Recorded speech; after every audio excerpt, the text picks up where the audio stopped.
हमारा विवाह 10 दिन पहले ही हुआ है। महाराज जी, समाज में व्याप्त पति पत्नी के रिश्तों में कटुता देखकर मेरा मन भी अपने भविष्य के दाम्पत्य जीवन में के प्रति दोनों को चाहिए अवलो नसानी अबना न सही हो, इस शब्द पर ध्यान दीजिए। बॉयफ्रेंड गर्लफ्रेंड ये प्राय नए नए बच्चे बना लेते हैं, ना बनाया हो तो भगवान की बड़ी कृपा है, अगर बनाया हो तो एक दूसरे से बताना नहीं। और अब अपनी गर्लफ्रेंड की चर्चा नहीं होनी चाहिए, बातचीत तो देखना तो अलग बात, अपने बॉयफ्रेंड की चर्चा नहीं होनी चाहिए।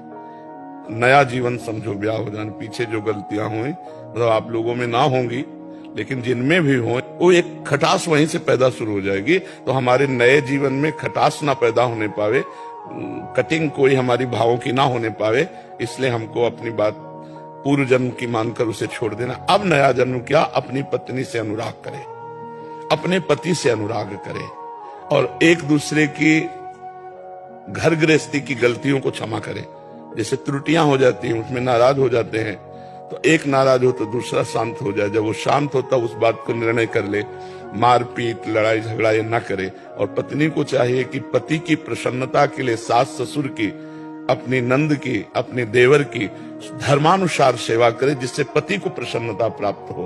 और पत्नी के लिए पति को चाहिए कि मेरी अर्धांग है, अर्धांग का मतलब जिससे मेरा आधा शरीर है, तो हम उसकी हर कामना की पूर्ति करें। और उसका हाथ हमने लिया है, तो अगर वो 100 गलतियां भी करे हमारे सामने तो भी हम उसे क्षमा करके प्यार ही देंगे, डांट फटकार नहीं लगाएंगे, तो कभी विच्छेद हो ही नहीं सकता संबंध। अब जैसे ब्याह हुआ, कोई ऐसी हरकत दोनों के बीच में नहीं होनी चाहिए कि दोनों का मन मुटाव हो, कभी ऐसा नहीं होना चाहिए। एक दूसरे को फाइनल अपनी पूरी वृत्ति रख देनी चाहिए खोल के। अगर वो संशय में, देखो आप पता लगा लीजिए ये हमारा अमुक रिश्तेदार है, मुझसे बात कर रही थी या कर रहे थे, हमारा कोई संबंध ऐसा नहीं। क्योंकि ये बातें अंतर में जब बैठ जाती है तो फिर प्यार करते हुए भी वो संशय बना रहता है, और वो संशय ऐसा पुष्ट हो जाता है कि फिर आगे चल करके मन मलिन हो जाता है। इसलिए दोनों लोग सावधान रहिए, पीछे जो कभी कुछ तो उसको भूल जाइए, आगे नया जीवन आपका मंगलमय हो। और भगवान का नाम जप कीजिए, थोड़ी देर दोनों मिलकर भगवान की पूजा कीजिए, जिससे भगवान आपके जीवन को मंगलमय रखे। क्योंकि आराधना अत्यंत आवश्यक है। जैसे आप पवित्र आचरण करोगे तो आपकी जो संतान होगी वो पवित्र आचरण वाली बनेगी।